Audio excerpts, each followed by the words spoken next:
Doctor ಜ್ಯೋತಿ ಶಂಕರ್ ಅವರು ಮಾತಾಡ್ತಾ ಇದ್ದಂತಹ ಅಷ್ಟು ಹೊತ್ತುನು ಬಹುಶಃ ನಮ್ಮೆಲ್ಲರ ಎದೆ ಹೆಮ್ಮೆಯಿಂದ ಉಬ್ಬಿತ್ತು.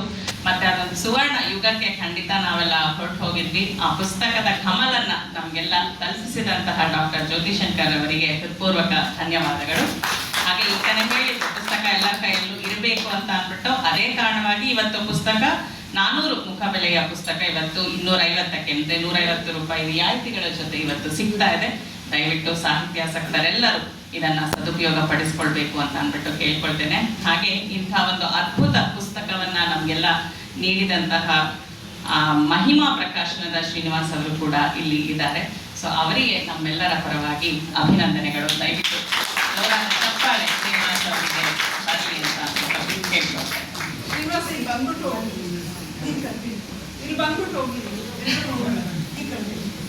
ಪ್ರಕಾಶಕರಾದ ಮಹಿಮಾ ಪ್ರಕಾಶನದ ಶ್ರೀನಿವಾಸ್ ಅವರು ಅವರು ಕೂಡ ಇದ್ದಾರೆ. ಇದೀಗ ಕೃತಿ ಬಗ್ಗೆ ನಾವು ಸಾಕಷ್ಟು ತಿಳ್ಕೊಂಡ್ವಿ. ಇದೀಗ ಕೃತಿಕಾರರ ಮಾತುಗಳನ್ನ ಕೇಳುವಂತಹ ಸಮಯ.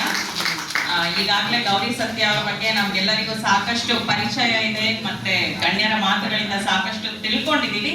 ಆದ್ರೂ ಒಂದು ಸಂಪ್ರದಾಯ ಅನ್ನುವ ರೀತಿಯಲ್ಲಿ ಇದೊಂದು ಕಿರು ಪರಿಚಯ ನಿಮ್ಮ ಮುಂದೆ. ಮೈಸೂರಿನ ಗೌರಿ ಸತ್ಯ ಅವರು ಖ್ಯಾತ ಪತ್ರಕರ್ತರಷ್ಟೇ ಅಲ್ಲ, ಕಥೆಗಾರರು ಕೂಡ. ಮೈಸೂರಿನ ಇತಿಹಾಸವನ್ನು ನಿಖರವಾಗಿ ಬಲ್ಲ ಅಧಿಕೃತರಲ್ಲಿ ಗೌರಿ ಸತ್ಯ ಅವರದು ಮೊದಲನೆಯ ಹೆಸರು. ತಮ್ಮ ತಂದೆಯವರಾದ GS ಸ್ವಾಮಿ ಅವರು ಸ್ಥಾಪಿಸಿದ ಸಮಾಚಾರ ಇಂಗ್ಲಿಷ್ ದಿನಪತ್ರಿಕೆಯ ಸಂಪಾದಕರಾಗಿ ಕೆಲಸ ಮಾಡಿದ ಹೆಮ್ಮೆಯೊಂದಿಗೆ Samyukta Karnataka, Kannadaprabha, Indian Express, Times of India ಮತ್ತು ಬಿಸಿನೆಸ್ ಸ್ಟ್ಯಾಂಡರ್ಡ್ ಪತ್ರಿಕೆಗಳಿಗೆ 5 ದಶಕಗಳಿಗೂ ಕಾಲ ಹೆಚ್ಚು ಕೆಲಸ ಮಾಡಿದ್ದು ಇವರ ಹೆಗ್ಗಳಿಕೆ. Star of Mysuru, Mysuru Mitra, Deccan Herald ಮಾತ್ರವಲ್ಲದೆ ಅನೇಕ ವಿದೇಶಿ ಪತ್ರಿಕೆಗಳಲ್ಲಿಯೂ ಗೌರಿ ಸತ್ಯ ಅವರ ಲೇಖನಗಳು ಜನಪ್ರಿಯವಾಗಿವೆ. ಪತ್ರಕರ್ತನ ಬರಹಗಳು ನ್ಯೂಜಿಲೆಂಡ್ ಮಡಿಲಲ್ಲಿ, Mysuru memories, the old city of Mysuru and colonial landmarks of Mysuru ಇವರ ಲೇಖನಗಳ ಸಂಗ್ರಹವಾದರೆ, ಪ್ರಾಪ್ತಿ ಮತ್ತು ಮುಕ್ತಿ ಇವರ ಕಾದಂಬರಿಗಳು. ಒಡೆಯರು ಮತ್ತು ಅವರ ಇತಿಹಾಸ ಕುರಿತಂತೆ ಕನ್ನಡ ಕಾವ್ಯಗಳಲ್ಲಿನ ಉಲ್ಲೇಖಗಳ ಸಂಗ್ರಹದ ವಿಶಿಷ್ಟ ಪುಸ್ತಕ ಕಾವ್ಯಗಳಲ್ಲಿ ಒಡೆಯರು. ಸೊ ಇದೀಗ ಬಿಡುಗಡೆಯಾಗಿರುವಂತಹ 50 ಗಣ್ಯರ ಪರಿಚಯ ಇರುವ ನಮ್ಮ ಮೈಸೂರಿನ ಅಸಾಮಾನ್ಯರು ಇಂದು ನಮ್ಮೆಲ್ಲರ ಕೈ ತಲುಪಿದೆ. ಇಂದಿನ ಈ ಶುಭ ಸಂದರ್ಭದಲ್ಲಿ ಗೌರಿ ಸತ್ಯ ಅವರ ಮಾತುಗಳನ್ನ ಕೇಳೋಣ. ಸರ್,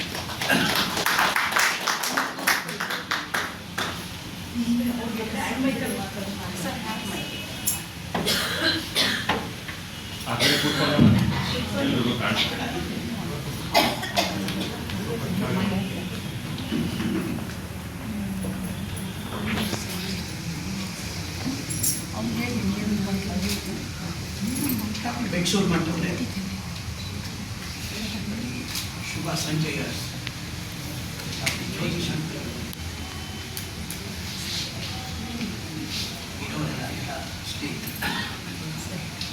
ಜ್ಯೋತಿ ಶಂಕರ್ ಅವ್ರ ಭಾಷಣ ಕೇಳಿದ್ರೆ ನಾನು ಏನು ಮಾತಾಡ್ತೀನಿ, ಪುಸ್ತಕದ ಬಗ್ಗೆ ಭಾಳ ಚೆನ್ನಾಗಿ ಮಾತಾಡಿದ್ದಾರೆ. ನನ್ನ ಆಸೆ ಏನಿತ್ತು, ಮೈಸೂರಿನ ಸಂಸ್ಕೃತಿನ ಬಿಂಬಿಸಬೇಕು ಅನ್ನೋದನ್ನು ಅವರು ಅದನ್ನು ಅರ್ಥ ಮಾಡಿಕೊಂಡು ಭಾಳ ಚೆನ್ನಾಗಿ ಇಲ್ಲವೇ ಈ ವಿಚಾರ ಹೇಳಿದ್ದಾರೆ. ಇದು ನನಗೆ ಈ ಪುಸ್ತಕ ಬರಲಿಕ್ಕೆ ಖಂಡಿತ ಸಮಾಧಾನ ಆಗಿದೆ. ಯಾಕಂದರೆ ಹೇಳಿದ ಮೇಲೆ ನನಗೆ ತುಂಬ ಸಂತೋಷ. ಮೈಸೂರಿನ ಸಂಸ್ಕೃತಿನಲ್ಲಿ ಮೈಸೂರಿನ ಮಹಾರಾಜರ ಕೊಡುಗೆ ಜಯಚಾಮರಾಜ ಒಡೆಯರವರ ಮೊಮ್ಮಗಳು ಬಂದಿದ್ದಾರೆ, ದೀಪಾ ಮಾಲಿನಿ ದೇವಿಯವರು ಬಂದಿದ್ದಾರೆ. ತುಂಬ ಸಂತೋಷ, ಅವರಿಗೆ ಸ್ವಾಗತ.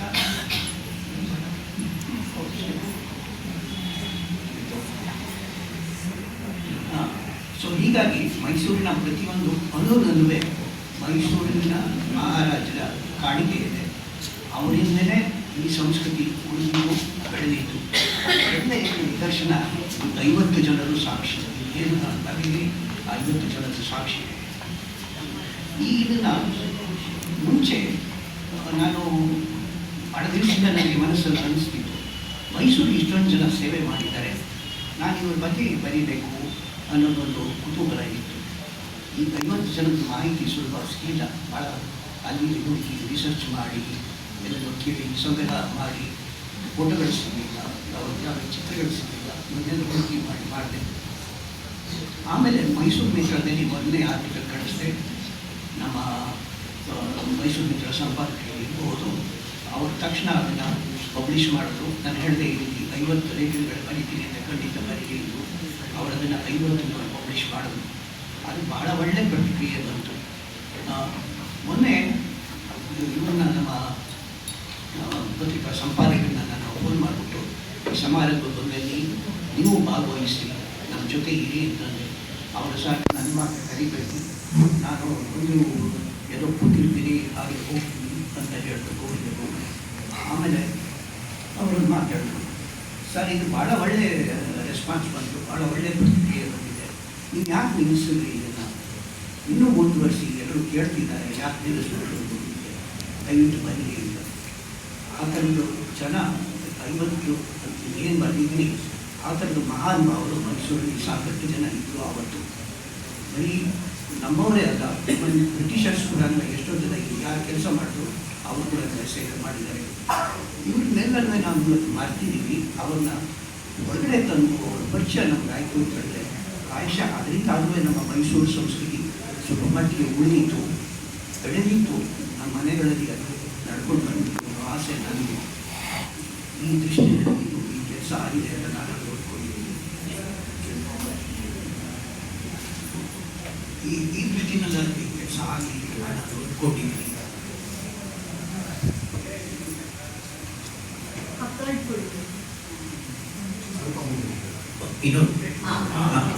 ಓಕೆ, ಸಾರಿ.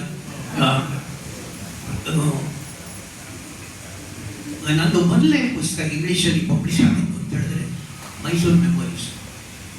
ಡಾಕ್ಟರ್ ಬೆಟ್ಸೂರು ಮಠ್ ಅವರು ಮೈಸೂರಲ್ಲಿ ಆರ್ಕಿಯಾಲಜಿ ಡಿಪಾರ್ಟ್ಮೆಂಟಲ್ಲಿ ಕಮಿಷನರ್ ಆಗಿದ್ದರು. ನಾನು ಒಂದು ದಿವಸ ಅವರನ್ನು ಭೇಟಿ ಮಾಡಿದೆ. ಈಗ ಏನೋ ಮಾತು ಬಂತು, ನಾನು ಹೇಳದೆ ಪುಸ್ತಕ ಬರೆದಿದ್ದೀನಿ, ಅದು ಪಬ್ಲಿಷ್ ಆಗಬೇಕು, ಅದನ್ನು ಇಟ್ಕೊಂಡಿದ್ದೀನಿ, ತೊಗೊಂಡು ಬನ್ನಿ ಮಾತು ಅವ್ರು ಹೇಳಿದ್ರು. ತೊಗೊಂಡು ಬನ್ನಿ, ನಾನು ತೊಗೊಂಡೋಗಿ ಕೊಟ್ಟೆ. ಅವ್ರು ಅದನ್ನು ಸುಮ್ಮನೆ ಹಾಕಿದ್ರು ಹಾಕಿದ್ವಿ, ನಾವು ಪಬ್ಲಿಷ್ ಮಾಡ್ತೀವಿ ಬಿಡಿ ಅಂತ. ಅದು ಪಬ್ಲಿಷ್ ಆಯಿತು, ಚೆನ್ನಾಗೂ ಬಂತು. 1000 ಪ್ರತಿ ಹಾಕಿದ್ರು, 1000 ಪ್ರತಿನಲ್ಲಿ ಒಂದು ಪ್ರತಿ ಮುಂದಿನ ಪೂರ್ತಿ ಸೇರಿ.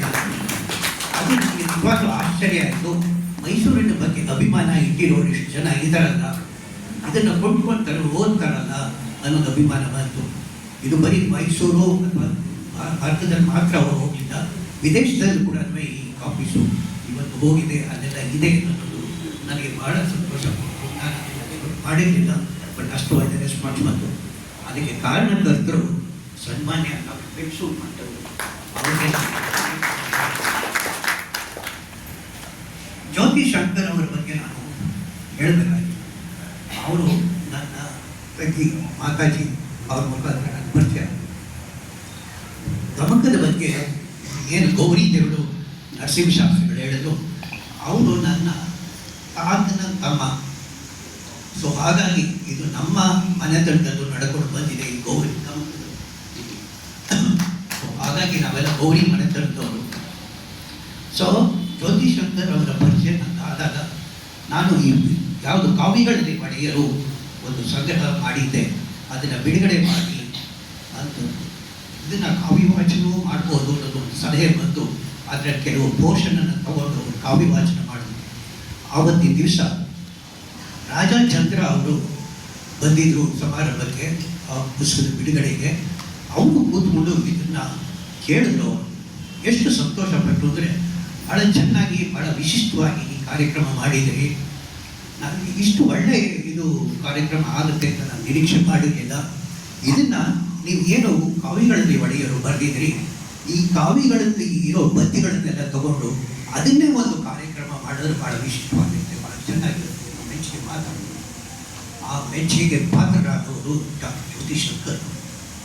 ಇಂಥ ಒಳ್ಳೆಯ ಕಾರ್ಯಕ್ರಮ ನಡೆಸಿಬಿಟ್ಟು ಇವತ್ತು ನಾನು ಆಗಲೇ ಹೇಳಿದಾಗ ಈ ಪುಸ್ತಕದಲ್ಲಿ ನನ್ನ ಏನೋ ಒಂದು ಈ 50 ಜನರ ಬಗ್ಗೆ ಒಂದು ಗೌರವ ಇತ್ತು. ಆ ಗೌರವ, ಆ ಸಂಸ್ಕೃತಿ ನಾನು ಏನು ಬಿಂಬಿಸಬೇಕು ಅಂತ ಪ್ರಯತ್ನ ಮಾಡಿದೆ. ಅದನ್ನು ಇವತ್ತು ಚೆನ್ನಾಗಿ ಭಾಳ ಚೆನ್ನಾಗಿ ಹೇಳುತ್ತೆ. ನಾನು ಬರೆದಿರೋದಕ್ಕಿಂತ ಒಂದು ಜಾಸ್ತಿ ಚೆನ್ನಾಗಿ ಹೇಳಿದ್ದಾರೆ. ಅವರಿಗೆ ನಾನು ಭಾಳ ಹೇಳಬೇಕಾಗಿದೆ. ಶುಭ ಸಂಜಯ್ ಅರಸ್ ಅವರು ನನಗೆ ಒಂದು ಸಮಾರಂಭ ನಡೆಸಿದ್ರು ವಾಣಿಜ್ಯ ಗರ್ಲ್ಸ್ ಸ್ಕೂಲಲ್ಲಿ. ಅಲ್ಲಿ ನನಗೊಂದು ಮಾತು ಹೇಳೋದು, ನೋಡಿ ನಿಮ್ಮೊಂದು ಪುಸ್ತಕ ನಾವು ಬಿಡುಗಡೆ ಮಾಡ್ತೀವಿ, ನಮಗೆ ಅವಕಾಶ ಕೊಡಿ. ನಾನು ಖಂಡಿತ ಮಾಡಿ ಅದು ಸರಿಯಾಗಿ ಪುಸ್ತಕ ಇದು ಆರ್ಟ್ ಇದರಲ್ಲಿ ಬರ್ಬೋದು, ಪಬ್ಲಿಷ್ ಆಗ್ತಾ ಇತ್ತು ಮೈಸೂರು ಬೆಂಗಳೂರಿನಲ್ಲಿ. 50 ಸೇರಿಸಿ ನಾನು ಪುಸ್ತಕ ಮಾಡಬೇಕು ಅಂತಿದ್ದೀನಿ, ಕೊಟ್ಟಿದ್ದೀನಿ. ಅದು ಕೊಟ್ಟೆ. ಅದನ್ನೇ ಇವತ್ತು ಅಚ್ಚುಕಟ್ಟಾಗಿ ವ್ಯವಸ್ಥೆ ಮಾಡಿ ಈ ಸಮಾಜದಲ್ಲಿ ಬಿಡುಗಡೆ ಮಾಡಿದರೆ ಅಷ್ಟು ಆಸಕ್ತಿ ತಗೊಂಡು ಇದನ್ನು ಮಾಡಿದ್ದಕ್ಕಾಗಿ ಅವರಿಗೆ ನನ್ನ ತುಂಬ ಶ್ರದ್ಧೆಯ ಅರ್ಥವನ್ನು ನಾನು ಬಳಸಿದವಲ್ಲೇ. ಅವರ ತಾತ ಜಯದೇವರಾಜ ಮೈಸೂರಿಗೆ ಭಾಳ ದೊಡ್ಡ ಕಾಣಿಕೆ ಕೊಟ್ಟಿದ್ದಾರೆ. ಅವ್ರ ಬಗ್ಗೆ ಭಾಳ ಸ್ವಲ್ಪ ನಮಗೆ ಗೊತ್ತು. ನಾನು ಅವ್ರ ಜೊತೆ ಓಡಾಡ್ತಾ ಇದ್ದೆ, ಹೋಗ್ತಾ ಇದ್ದೆ. ಅವರು ಎಂಥ ಮೈಸೂರು ಬಗ್ಗೆ ಎಂಥ ಕಾಳಜಿ ಕಳಕಳಿ ಇಟ್ಕೊಂಡಿದ್ರು ಅಂತ ಹೇಳಿದ್ರೆ ಅಂಥವ್ರು ಇರಬೇಕಾಗಿತ್ತು. ಅಂಥವ್ರಿಗೆ ಒಳ್ಳೆ ಅಧಿಕಾರದಲ್ಲಿ ಇದ್ದಿದ್ದರೆ ಪ್ರಾಯಶಃ ಹೆಚ್ಚಿನ ಕೆಲಸ ಮಾಡ್ತಾಯಿದ್ರು. ಪ್ರಾಯಶಃ ಬೆಟ್ಸೂರು ಮಠ್ ಅವರು ಮೈಸೂರಿನ ಮುನ್ಸಿಪಲ್ ಇದು ಕಾರ್ಪೊರೇಷನ್ ಕಮಿಷನರ್ ಆಗದೆ ಹೋಗಿದ್ದರೆ ನಮಗೆ ಜಯಚಾಮರಾಜ ಒಡೆಯರ್ ಸ್ಟ್ಯಾಚ್ಯೂ ಬರುತ್ತಿರಲಿಲ್ಲ. ಅದು ಅನುಮಾನ ಇವತ್ತು ಬರಲಿಲ್ಲ. ಅದ್ರ ಬಗ್ಗೆ ಏನೆಲ್ಲ ಕಾಂಟ್ರವರ್ಸಿ ಎಷ್ಟು ವರ್ಷದಿಂದ ನಡೆದುಕೊಂಡು ನನಗೆ ಗೊತ್ತು. ಒಬ್ಬ ಜರ್ನಲಿಸ್ಟ್ ಆಗಿ ಅದನ್ನು ಸಾಧನೆ ಮಾಡಿ ಇವತ್ತು ಆ ಮಹಾರಾಜರ ಸಾಲಿನಲ್ಲಿ ಜಯಚಾಮರಾಜ ಒಡೆಯರನ್ನು ಶಾಶ್ವತವಾಗಿ ನಿಲ್ಲಿಸಿದ್ದಾರೆ. ಈ ದೊಡ್ಡ ಕಾರ್ಯ ಮಾಡಿದವರು ನಮ್ಮ ಬೆಟ್ಸೂರು ಮಠ. ಈ ಘಟನೆಲ್ಲ ನಾವು ನೆನೀಬೇಕು. ಇದೇ ನಮ್ಮ ಸಂಸ್ಕೃತಿ, ಇದೇ ನಮ್ಮ ಬದುಕು. 50 ಜನ ಮುಂದೆ ಬರೀ ತಂದಾಗ ನಾನು ಯಾರನ್ನು ಆಯ್ಕೆ ಮಾಡ್ಕೊಂಡೆ ಅಂತಂದರೆ, ನಾವು ಯಾರು ಮರೆತು ಬಿಟ್ಟಿದ್ದೀವಿ ಆ ಜನನ 50 ಜನ ತಗೊಂಡು ನಾನು ಅವ್ರ ಬಗ್ಗೆ ಬರ್ತೇನೆ. ಸೊ ಆ ರೀತಿ ಈ 50 ಜನದ್ದು ಯಾರು ಮೈಸೂರಿಗೆ ವಿಶಿಷ್ಟವಾಗಿ ಕಾಣಿಕೆ ಕೊಟ್ಟಿದ್ದಾರೆ ಅವ್ರ ಬಗ್ಗೆ ಒಂದಲ್ಲ ಒಂದು ಕಾಲಕ್ಕೆ ನಾವು ನೆನೆಯ ಆಗಬೇಕು ಅಂತ ವಿಶಿಷ್ಟ ಕಾರ್ಯಗಳನ್ನು ಮಾಡ್ತಾ ಇದ್ದಾರೆ. ಅದಕ್ಕೆ ಅವ್ರಿಗೆಲ್ಲರೂ ಮೈಸೂರಿನವನಾಗಿ ನಾನು ನನ್ನ ಕೃತಜ್ಞತೆಗಳನ್ನು ಅರ್ಪಿಸ್ತೇನೆ. ಈ ಕಾರ್ಯಕ್ರಮನ ಯಶಸ್ವಿಯಾಗಿ ಮಾಡಿಕೊಟ್ಟಿದ್ದನ್ನು ಎಲ್ಲರನ್ನೂ ನಾನು ನನ್ನ ಕೃತಜ್ಞತೆಗಳನ್ನು ಅರ್ಪಿಸ್ತೇನೆ. ಇನ್ನೂ ಒಂದು 50 ಬರೀರಿ ಅಂತ ಹೇಳ್ತಾ ಇದ್ದರೆ ನಾನು ಅಷ್ಟು ವಿಚಾರ ಸಂಗ್ರಹ ಮಾಡಿ ಅವ್ರ ಬಗ್ಗೆ ಬರೆಯೋಕ್ಕಾಗುತ್ತೋ ಇದು ನಮ್ಗೆ ಗೊತ್ತಿಲ್ಲ. ನಾನೇ ಬೇರೆ ಏನೋ ಬರೀಬೇಕು ಅಂತ ಏನೇನೋ ಅಂದ್ಕೊಂಡಿದ್ದೀನಿ. ಅದನ್ನು ಮುಗಿದ ಮೇಲೆ ನಾನು ಸಾಧ್ಯ ತಗೊಳ್ಬೇಕು. ಒಟ್ಟಿನಲ್ಲಿ ಇವತ್ತು ಏನು ಬಿಡುಗಡೆ ಕಾರ್ಯಕ್ರಮ ಯಶಸ್ವಿಯಾಗಿದೆ. ಅದಕ್ಕೆ ಎಲ್ಲರಿಗೂ ವಂದಿಸಿ ನನ್ನ ಮಾತು ಮುಗಿಸ್ತೇನೆ. ನಮಸ್ಕಾರ.